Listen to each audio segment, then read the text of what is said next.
conditions are changing rapidly. We do have some good news.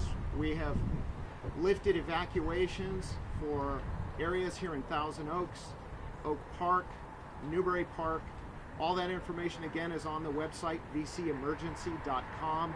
The communities of Bell Canyon and everything south of Potrero Road going down to PCH, those areas are still under mandatory evacuation, so we ask that people be patient and cooperate with our law enforcement and firefighting personnel while we're out there patrolling the area. We have approximately 100 personnel dedicated to this incident today to patrol areas of Ventura County and keep people safe. For those who are in communities where evacuations have been lifted, when you're returning home, we just ask that you be very careful, as there may still be hazards in some of those neighborhoods. Thank you.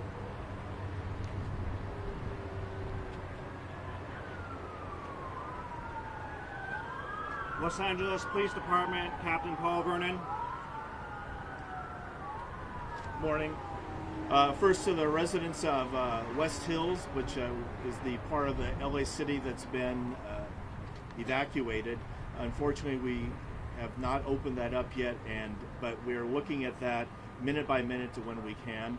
The police department, Chief Moore has dedicated not only the officers that are maintaining controls of the entry there, but an additional extra 50 officers to help some residents go into their homes and retrieve things that they might need during the day. But we will be looking, again, hour by hour when we can open that up for you. And just to provide a little bit of context for you, Saturday morning I was standing at the corner of Valley Circle and Bell Canyon with a lot of the residents that lived in the area, and they all wanted to go back in. Saturday morning, after that bad Friday night, seemed like everything, the worst was over. It would have been a good idea to go on back home. But as you can see from the wisdom and the experience of the firefighters, they knew better than to open that, because the wind came back and the fire came back with a vengeance later that day, and it would have caused a much bigger problem having that.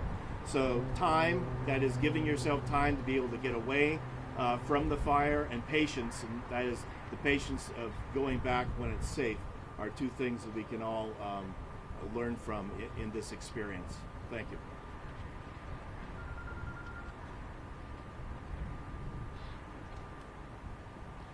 Los Angeles County Sheriff's Department, John Benedict.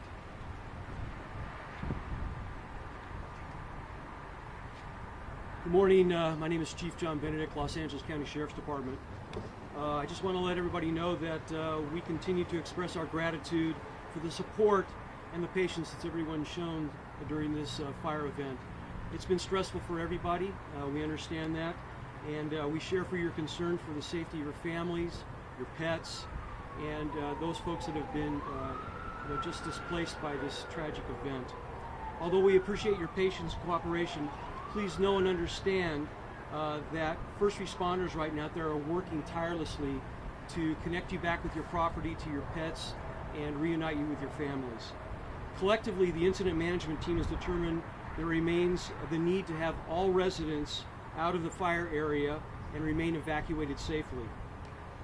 We're happy to announce, we did last night, that we lifted some portions of Agora Hills and Westlake Village.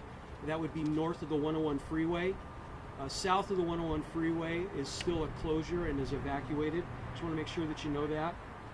For information regarding those closures, you can go to our website at lacounty.gov/Woolsey Fire. As we all know, this has been a wind-driven event, and the winds are here right now, and they're anticipated to stay until Tuesday. We remain in red flag warnings, and we're concerned for the safety of the residents due to those hazards.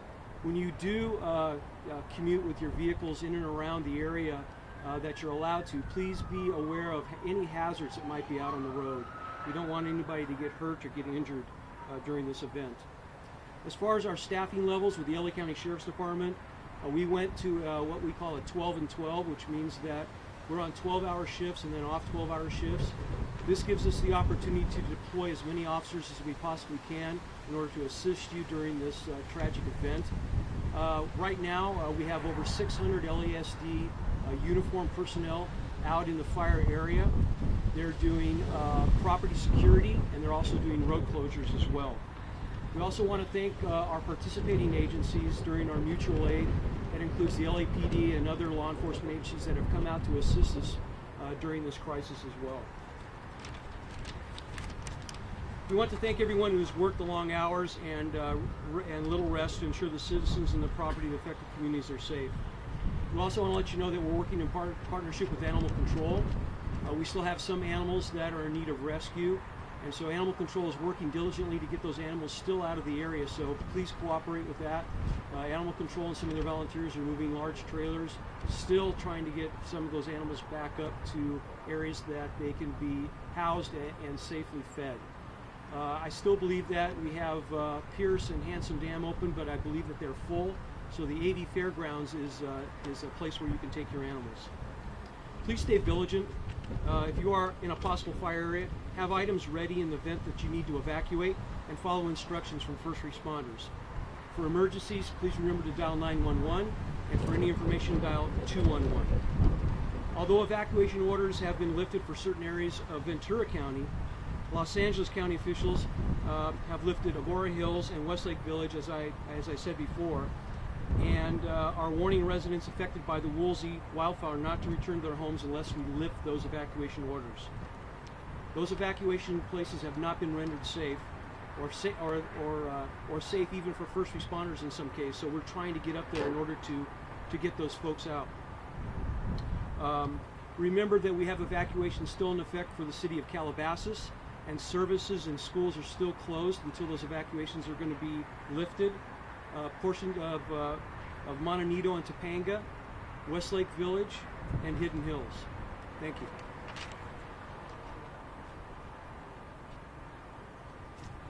California Highway Patrol, Lieutenant Kevin Kirkler.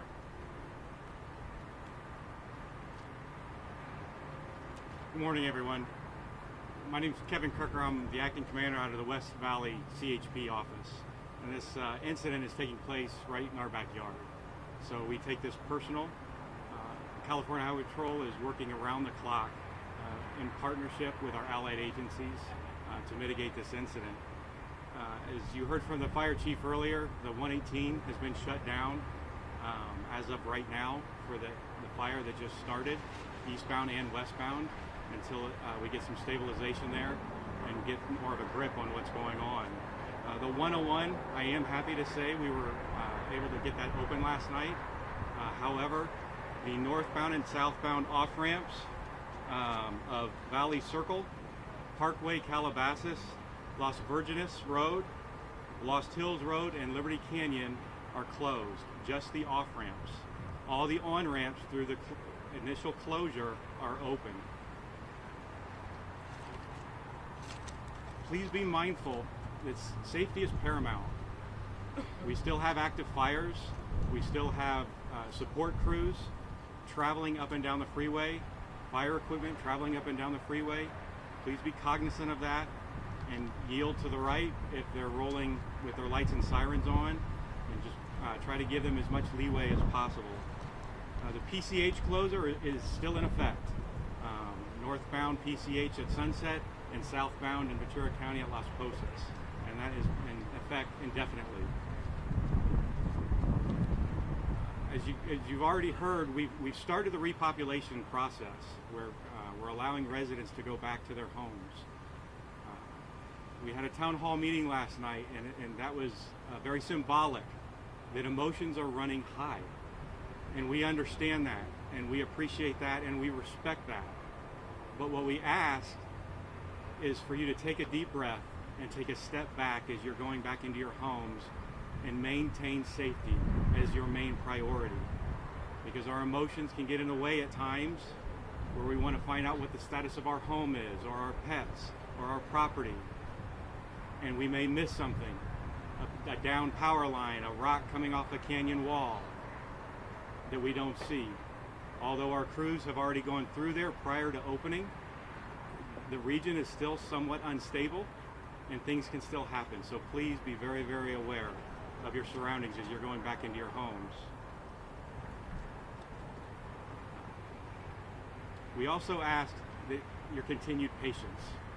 The continued patience of all these road closures, of the fire equipment, of the displacement from your homes, your continued patience and understanding up to this point, the public has been phenomenal in supporting us and what we need to do to mitigate this crisis.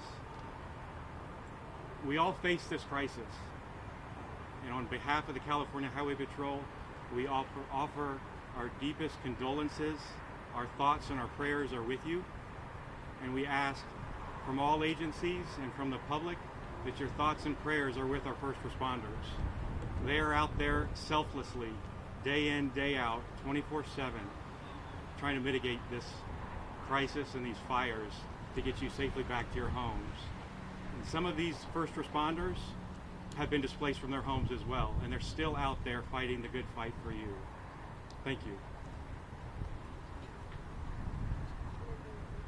Los Angeles City Fire Department Deputy Chief Trevor Richmond. Good morning. I'll be very brief. The Los Angeles Fire Department remains actively committed to the Woolsey Canyon fire. Presently, we have 6 fresh strikes teams, primarily on the eastern flank of this fire. I also was just informed that we'll be sending a first alarm brush assignment to the new start in Ventura County as part of our mutual threat zone agreement that we have with Ventura County Fire.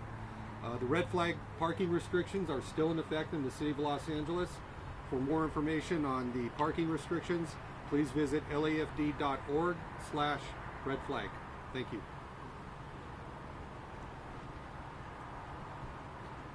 Cal Fire Chief Scott Galbraith. Good morning. We're going to continue to see these red flag conditions through Wednesday here in LA, Ventura, and Orange counties. And in San Diego, we're going to see an extreme red flag condition through Wednesday as well. Some good news for Northern California is that they should see a reduction of wind starting this afternoon, which will help them out a little bit dealing with those catastrophic fires. The state still has a heavy commitment to all the fires. Right now we have 127 engines committed statewide.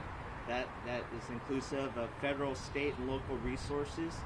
That doesn't include all the dozers and hand crews and aircraft that are involved. The state, under state-to-state mutual aid, has requested assistance from the surrounding states. We have 189 engines coming in to give us a hand. Most of them are here now, with 55 additional engines on top of that coming from the state of Texas. We are all on the ready with these wind conditions and ready for the next fires. With that, CAL FIRE has 19 air tankers, 13 air tech ships, 15 helicopters, 4 large air tankers, and 1 very large air tanker, all ready to assist existing fires and to be able to handle new starts.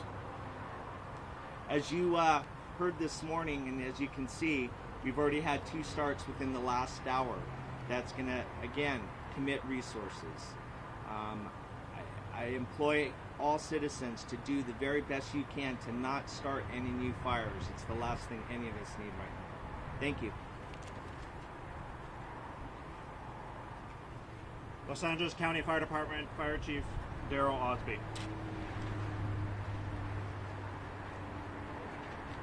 Good morning, Daryl Osby, Fire Chief, Los Angeles County Fire Department. Once again, on behalf of our Honorable Supervisor Kuehl, who this fire is located, and also on behalf of the other Board of Supervisors who have had an opportunity to talk to this morning, our thoughts and prayers go out to the citizens that have been impacted by this fire. An update for the Woolsey Fire. Right now, our data shows that we're at 91,572 acres in this incident, and we have 20% containment. I know that in other press conferences there's been a lot of pressure to try to get a number of structures damaged or lost. Right now we have an estimate that we have 370 structures that have been lost on this fire right now. We still have our damage assessment crews out trying to make additional assessments in relation to structures damaged or lost. However, I want to emphasize, because I know there's been a lot of challenge and concern to our response, because we threw everything at this that we could from the surrounding departments.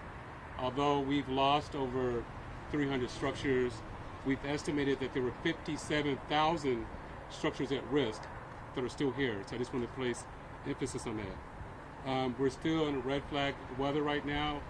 As mentioned earlier, we're expecting up to 40-mile-per-hour winds through Tuesday. Our primary focus right now for our firefighters in this incident is first life, then property protection, and then line containment. Right now we have 20% line containment in this fire. We're going to be working all day and all night to try to increase and reinforce that containment. In addition to that, as mentioned earlier, we're also working with our utilities, Southern California Edison, the gas company, the road department, to try to clear debris and make the community safe for repopulation when those determinations are made. But to our citizens, as mentioned earlier, we ask for your cooperation, because our number one objective as it relates to our perspective is the safety and welfare of our citizens. Finally, I would like just to once again thank our firefighters. We are getting reinforcements in as we stand here today for this press conference, but we've had some firefighters on the front line since Thursday, so that's 5 days. We're trying to rest them as we can, but some of our firefighters are getting tired, but they're still fully committed to the fire battle that we're in right now. And then additionally, I would like to thank the other members of my department in relation to our mechanics, our administrative staff, our dispatchers. Right now it's all hands on deck.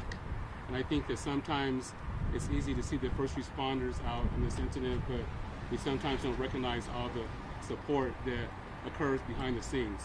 And in conclusion, to all of our firefighters, all of our first responders, and all of our citizens, be safe. Yes. The big jump in number of homes or structures that were destroyed, is that more a product of a better counting taking place in the burn area, or was there actually a time of additional homes that were destroyed? Right now, the increase in numbers is based on better intel. We were scrambling throughout this incident, so all of our forces were allocated toward protecting life and property and trying to get containment. So we didn't have the ample personnel on scene at that time to count the structures damaged or lost. But since Saturday, we now have damage assessment teams on the incident, going throughout the incident. They're still counting, but right now we're estimating 370 lost at this moment.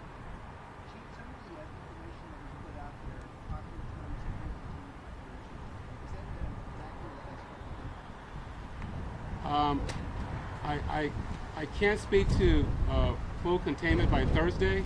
I know it's going to take a while to get 100% containment, but there will be a point where we feel comfortable that we have knockdown on the fires, and working with our utilities and our law enforcement, that it'll be safe to let people to go back in. But as far as 100% containment, we'll be out here for the next week or two trying to mop this fire up. Obviously, as we're talking, these winds are making themselves quite vivid. Are the firefighters helpless when the winds come up like this, or what the situation is when they face these strong winds? We're at the most challenging part of our fire season for our firefighters. We've just left a hot, dry summer, and our fuels are at record lows as it relates to fuel moisture for dead-end live fuels. So these winds right now do create a complexity for our firefighters. There's no open flame fronts right now, as you can see on our fire, but there are a lot of hot spots, a lot of potential for embers to start additional structures on fire, and the possibility for those embers to go beyond our containment lines. So our firefighters are out there diligently working at full capacity to try to prevent that from occurring. Chief, some Malibu residents are very unhappy with the fact that Pepperdine was protected when they feel that their homes were not. Can you just talk about that? We've had a long-standing tactics and strategy in relation to Pepperdine, that fires in the past because evacuations are very challenging for everybody in the region, as you've seen, that fires in the past, as it relates to Pepperdine University, that for people that could not get out, we've asked for those students to shelter in place, and they did. I know that we were extremely challenged in that relation to the numbers of structures that were threatened in Malibu. And I would say that as it relates to the university, we met the objective by ensuring that all the lives were saved and that the campus is still there. And that as it relates to the other structures in Malibu and all the other surrounding cities and unincorporated areas, because this fire was probably estimatedly over 20 miles long and 14 miles wide, and I mentioned earlier with 57,000 structures. So we had all available firefighters doing all that they can to protect all the structures that they could. So unfortunately, we think that we've lost over 300 structures and that number might increase, but I'm happy to say that we saved over 50,000 structures. Sir, right now we're showing our viewers fire right up to the 118 freeway. What message do you have for the public traveling, trying to get out of that area? There's some homes maybe below that freeway. What message can you tell the viewers seeing our live shot that which way to go, where not to travel, whatever you can tell them? Well, what I can say to our viewers is that we're still in red flag. These are extreme conditions. If there's a fire in your neighborhood, do not wait for an evacuation order. Leave. We've asked for our citizens to have identified evacuations routes done in advance of an incident, to have your valuables ready in advance of an evacuation. So if you live in a wind-prone area, in the vegetation areas, please do so in advance. I can't speak specifically to the fire behind us, but hopefully those citizens have advanced thoughts of how to evacuate, and I'm confident that we do have firefighters and law enforcement right there now assisting them with the evacuation orders. Do you have any comments to President Trump tweet saying that these fires are due to gross mismanagement? I don't really want to politicize our efforts right now as it relates to me being in charge of first responders. I can just tell you that we're in extreme climate change right now. We don't control the climate. We're doing all that we can to prevent incidents and mitigate incidents and save lives. I personally find that statement unsatisfactory, and it's very hurtful for all first responders that are putting their lives in the line to protect lives and property. And I will conclude my comments there. Do you have any update on the 2 lives lost in the Woolsey Fire? And if so, were they in the evacuated area? Could they have gotten out sooner? Right now, we still have 2 fatalities in the Woolsey Fire. That's still being investigated by the Sheriff Department and the Coroner's Office, so we don't have any more information at this moment. Once it's available, it will be released. But what I can say, and I want to re-emphasize, is that I had an opportunity to speak to my peers from Northern California in the camp incident, and unfortunately, right now they have over 20 fatalities, and that number will probably rise significantly. And there's a lot of examples in that incident where people waited to evacuate at the last minute. So hopefully that's lessons learned for people here in this region, that there's a fire, leave immediately, do not wait for an evacuation order. Can you update on the cause? Specifically, there's a report that the neighbor property is innocent substitution right near where the fire started. The cause of this incident is still under investigation, and once that becomes known, then we'll share that with the public.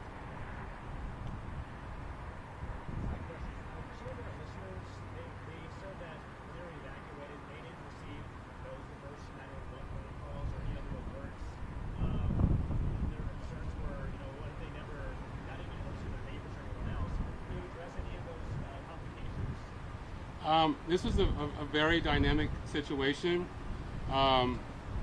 We gave evacuations orders early through media and other means that we could, including firefighters and sheriffs and law enforcement going door to door.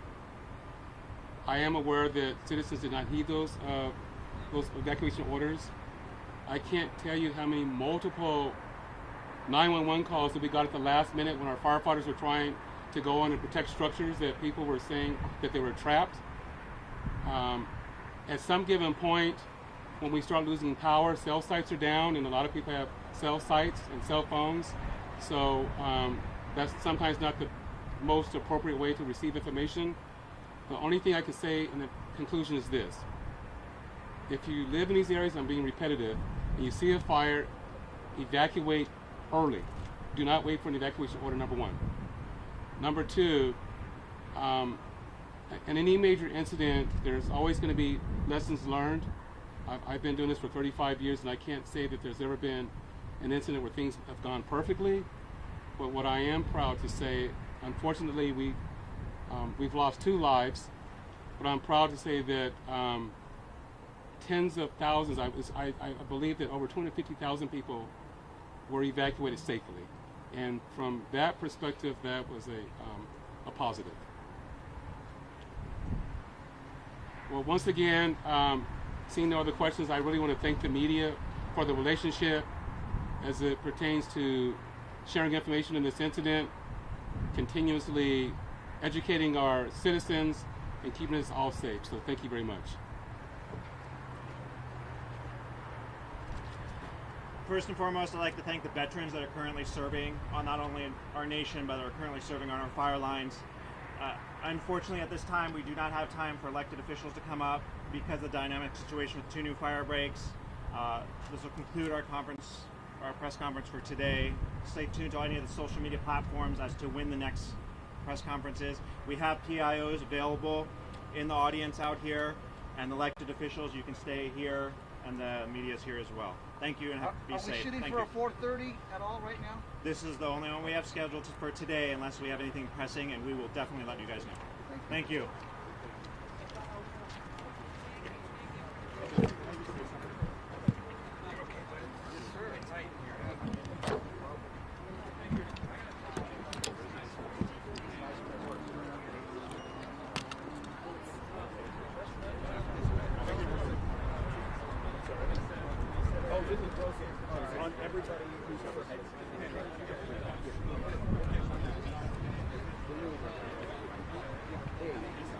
This thing has gotten me through like 10 years.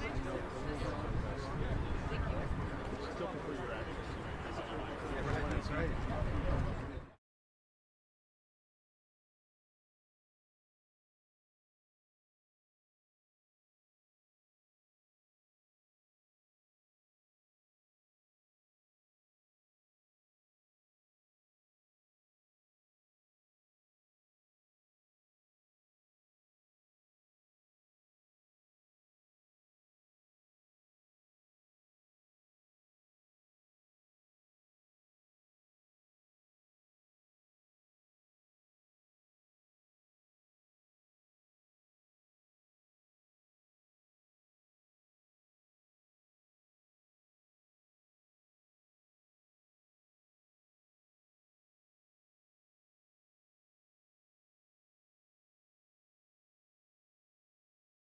Saw that shot just a moment ago, but the Super Scoopers just made a drop here right on the 118 freeway. Now, this isn't far from Cooner. It's on the south side of the 118. The closures on the 118, it is shut down eastbound at Yosemite and it's shut down westbound at Topanga Canyon in Chatsworth.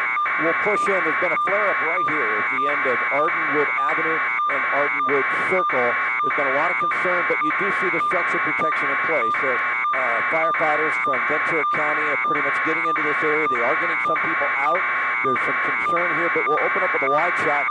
It was great. When the Super Scoopers came in, they fly in pairs. We had flame along that entire stretch of the freeway. They're just so effective. And now it's nothing but white smoke. So that was an extremely pinpoint and perfect drop that they made. And it really made a big difference as far as knocking down that wall of flames that was heading towards the homes. They got to coordinate that, and it took a while to get air attack to coordinate moving the helicopters out. so the super scoopers could come in.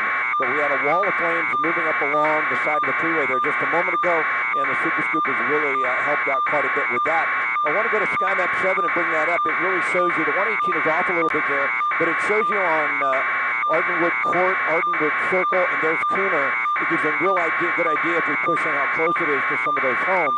Now, the residential area like this, they have pretty good brush clearance. You don't see brush right up to the homes, and they have a lot of structure protection in place. So that is certainly some good news there. We'll come off SkyMap 7, and we'll open up a little bit, give you a little perspective as we look to the west out over Simi Valley. So it started in the Santa Susana Pass, burned right along the freeway. That's the city of Simi Valley there, and up to the left side of your screen on the top was that little flare-up. You can barely see it right in there. That was Newberry Park. See that little area that started to take off? But they have a lot of structure protection, ground crews there as well. They were able to knock that down. So the big concern still is here in the Santa Susana Pass. Fortunately, you have the 101 open because the 118 is going to be shut down in both directions for some time. Santa Susana Pass Road's not going to work, and the 126 will be open for you. But besides that area, we'll push in one more time to the right there, Chad. That's the biggest concern, and I mentioned to you earlier that it's a lot of rocky terrain. It's not just thick, heavy brush. You see a lot of rocks in there. That has aided a little bit, and the winds appear to have died down just a little bit from what we saw a little over an hour ago. So we're looking fairly good right now, David and Colleen, compared to what we were seeing when we first got on the air. I think that's close to an hour ago. And we're going to see another county ship make a drop, and boy, the helicopters have really made a huge difference.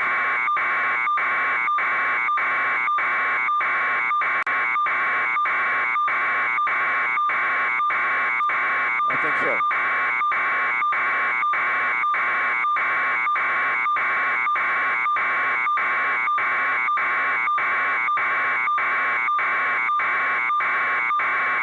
About an hour.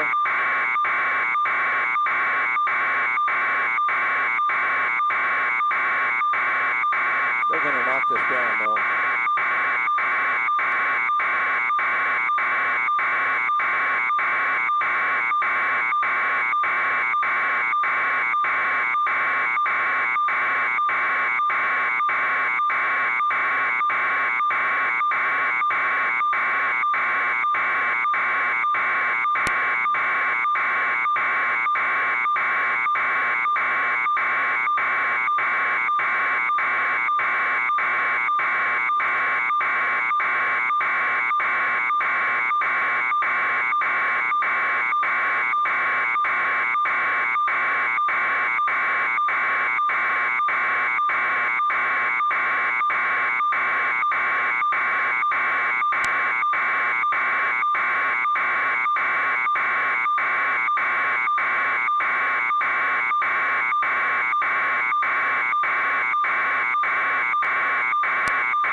Judge it.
say again?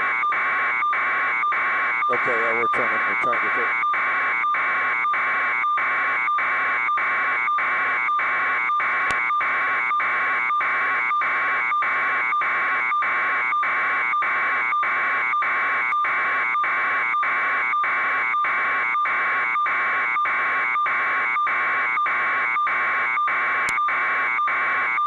Super Scoopers go north. I think they're on the Cascade. And as I see them, I go, it's great.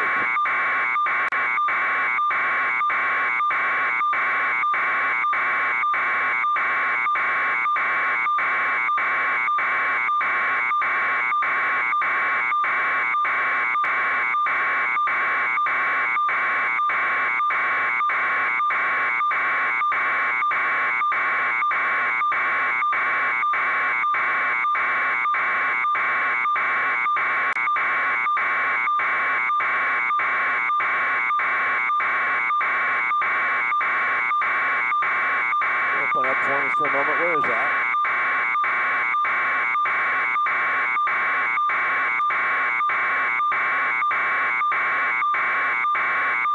Yeah, I see it. Okay. There's a sky crane going back in.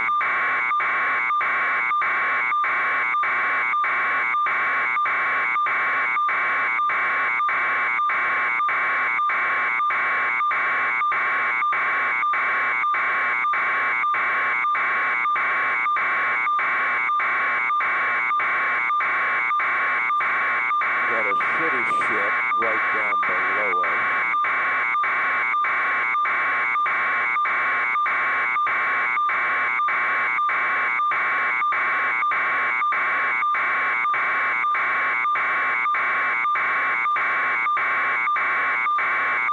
Too much smoke.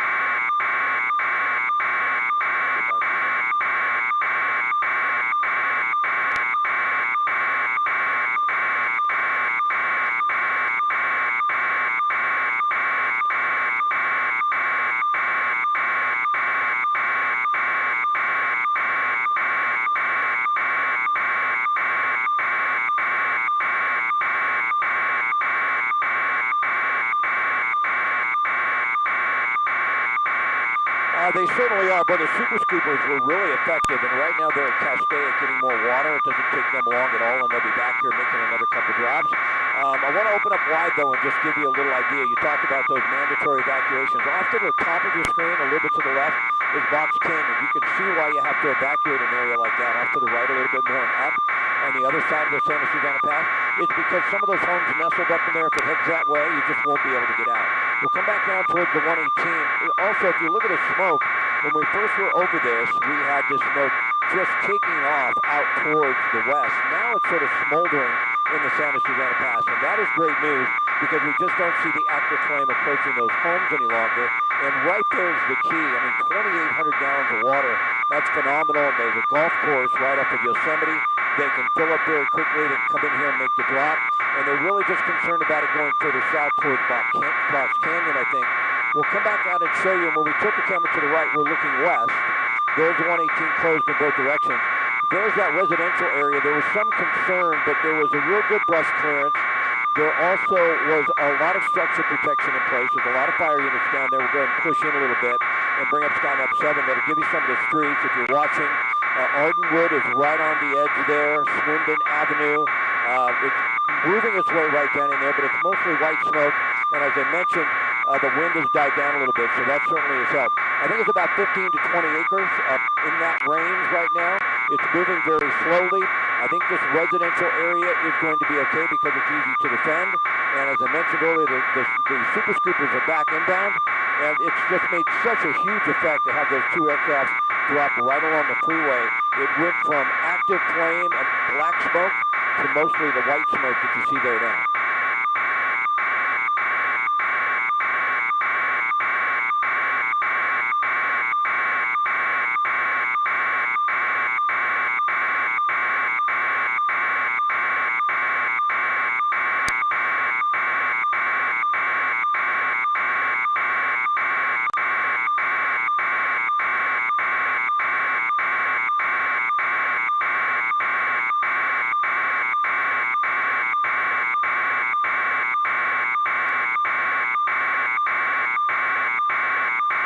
go back to where that thick, heavy smoke is. I think that's our best bet.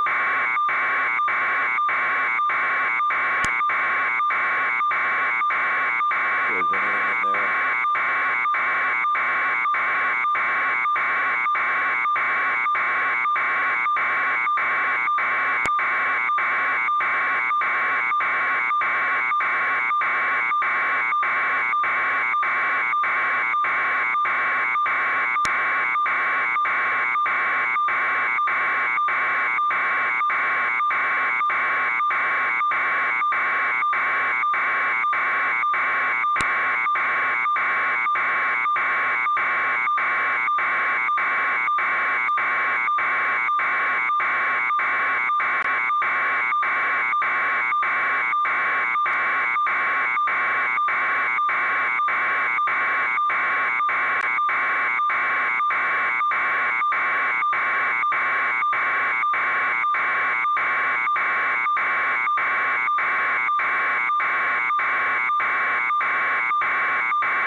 It certainly does, David. And one interesting fact, you see how the smoke is going over the freeway?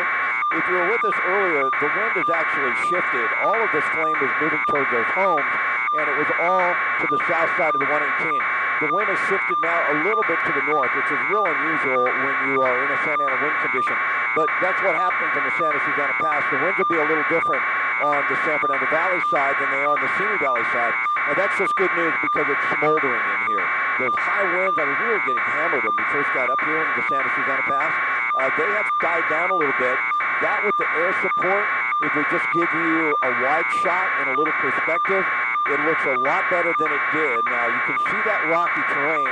That really helps. We'll push back into that helicopter and give you an idea of just how effective they are when they go and make a drop. I think that might be a county ship. But right along that ridge line, they continue to make drops. Every little flare-up, they'll hit that.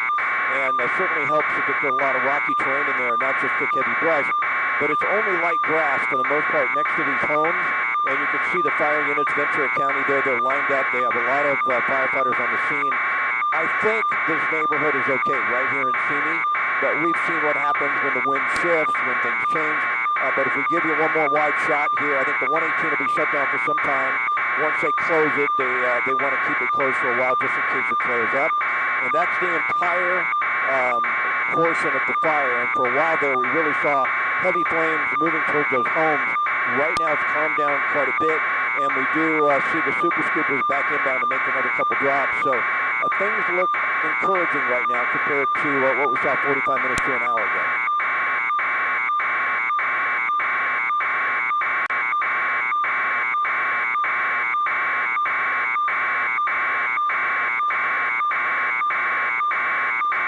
Another great drop. The Sky Crane.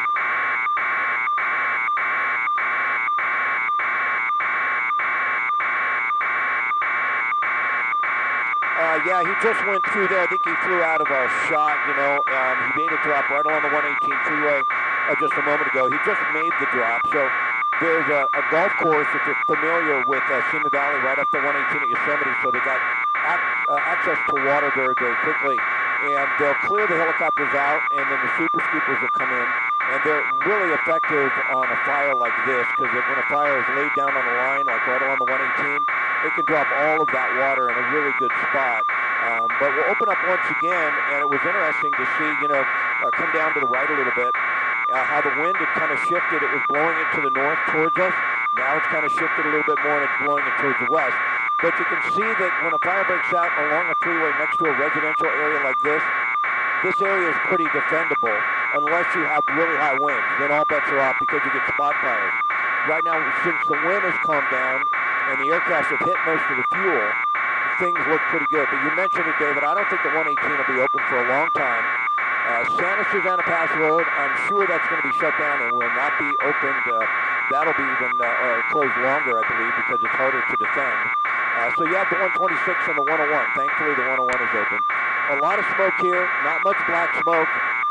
We don't think any structures are caught on fire at this point, and we do believe that the resources on scene, without a big shift in the wind, they should be able to contain this. Now, if it gets up in a box canyon, that's a different story altogether. And take a look at the two super scoopers. They're invaluable. They're based at Van Nuys Airport. They fly in pairs. So one will come in and make a drop, and the other one right behind it. They went up to Castaic to get another load of water. And when they come down here and make a drop, you're going to see a big difference. You will see that we'll probably lose all of the active flame, and they really are so key in protecting the houses. Yeah.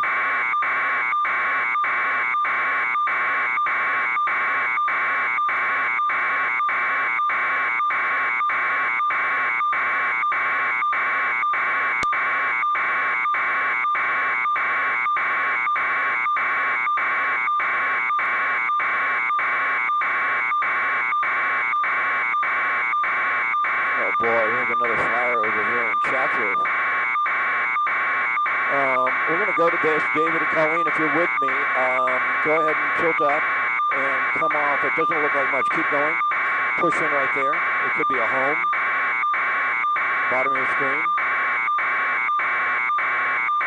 That's not good. This is going to be Chatsworth. And this is right off of Lurline.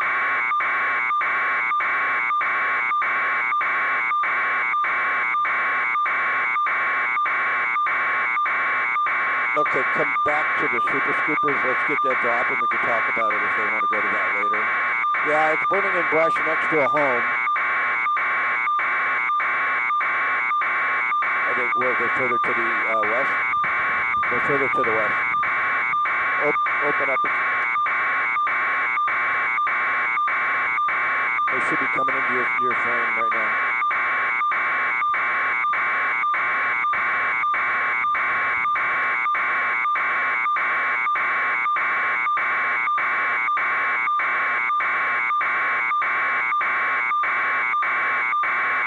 Up on the north side.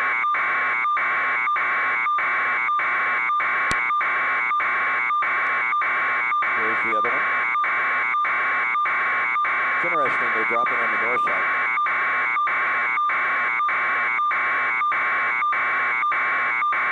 Yeah, absolutely, that's what they're worried about. You know, I talked about the fact that the wind shifted, everything was south of the 118. But what happens is that 118 freeway is such a good fire break, but if it does jump and those winds do come to the north a little bit more, then you have a whole different perspective because you don't have a line to defend. So what they're thinking right now is the last thing we want is this fire to move to the north side of the 118 and get up towards some of these ranches up here and some of those other developments. So that's why they did that. They did that as a precaution because you can see how the wind has shifted. All of the wind was going to the south and to the west, south of the 118 towards those homes. Now you can see it's out of the south to the north, which is really unusual in a Santa Ana wind condition. So it's hard to say how things have progressed into the afternoon. That certainly helped them get a handle on the fire, but also the concern is that if it jumps to the north side, then they just have more of an exposure to try and protect. We also saw a little fire break out in the Calabasas area, and it looks like that got knocked down. Excuse me, that was in the Chatsworth area, not far from here. It was a brush fire next to a home, and they hopped on that very quickly. It didn't turn out to be much. But I tell you, when you're up in the air and you see a little fire like that break out, your heart misses a beat because we've got this one, we've got Newberry Park, and a little bit of a flare-up in Malibu, some smoldering around the Calabasas area, and goodness, the resources are spread so thin, we see another fire break out, and it really, really gives us a moment of pause.